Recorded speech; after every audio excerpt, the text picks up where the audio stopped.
Hot air balloons can rise to the sky, while submarines can dive down into the ocean. What do these two different things have in common? In this video, we'll look at a principle of fluid mechanics to discover what causes things to sink and float. An ancient Greek mathematician, Archimedes, stepped into his bathtub and noticed that the water spilled over as he sank into the tub. He realized that the weight of that water was equal to his own weight, and the principle of buoyancy was discovered. Archimedes' principle states that an immersed object is lifted up or buoyed up by a force equal to the weight of the fluid displaced. Let's break this down a little further to see what's going on. A fluid is any substance that flows or takes the shape of its container. A common example of this is water, but the lava that flows out of a volcano, and even our own atmosphere, is considered a fluid.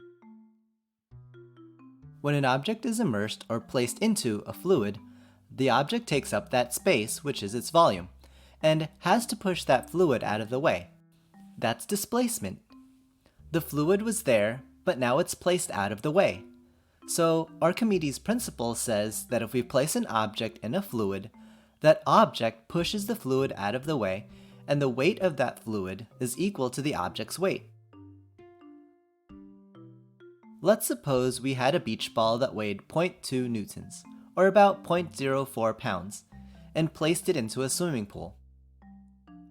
As it enters the water, it would begin sinking because of its weight, but it would also begin pushing water out of the way because of its volume. The water that was displaced also has weight, and this amount is equal to the force pushing up against the beach ball, also called the buoyant force. As the beach ball continues to sink, more water is displaced, which means more force is able to push up on the beach ball. Eventually, the beach ball sinks enough where its weight is equal to the buoyant force pushing up. In this case, a 0.2 Newton beach ball displaces a volume of water, and that amount of water weighs 0.2 newtons. If we were somehow able to pull the beach ball out of the water and leave its impression intact, we would be able to pour the water back in and find the volume to be the same.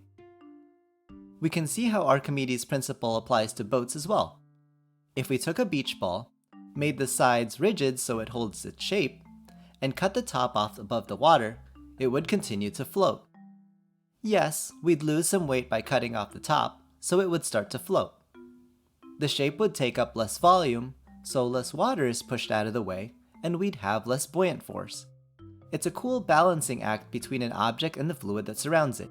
Submarines dive and surface by controlling their weight. Even though a submarine is made of metal, it's still mostly full of air, so it tends to float. We'll say it has positive buoyancy. By filling ballast with water, it changes its weight without changing the volume of water it's displacing. If it keeps filling up with water, it will eventually weigh more than the buoyant force can lift up, so it starts to sink. We'll say it has negative buoyancy. If we pump water out, we can find a point where the weight of the submarine equals the buoyant force, and the submarine neither sinks or floats. We'll say it has neutral buoyancy.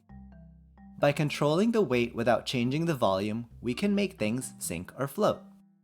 We can also change the object's volume to make things sink or float. Remember our half beach ball shape from earlier? If we look at it from the side, we can see how much volume it takes up. If we made it narrower without changing its weight, we can see that it can take up less volume, so it pushes less water out of the way. Less water displaced means less buoyant force, so the object sinks until it finds that new point of neutral buoyancy. Sometimes an object just weighs too much and doesn't have the volume to produce enough buoyant force. Those objects will always sink. Archimedes' principle explains how submarines are able to dive and surface by changing their weight to control their buoyancy. It also explains how boats and other objects can float using their volume to displace fluids, and creating an upward buoyant force. In the next video, we'll take a look at how hot air balloons rise to the sky. Until then, here's a thought for you. Fluids can be liquids or gases. So if you appear to weigh less in water because of the buoyant force, do you also weigh less in our atmosphere? Let me know what you think in the comments below. Thanks for watching.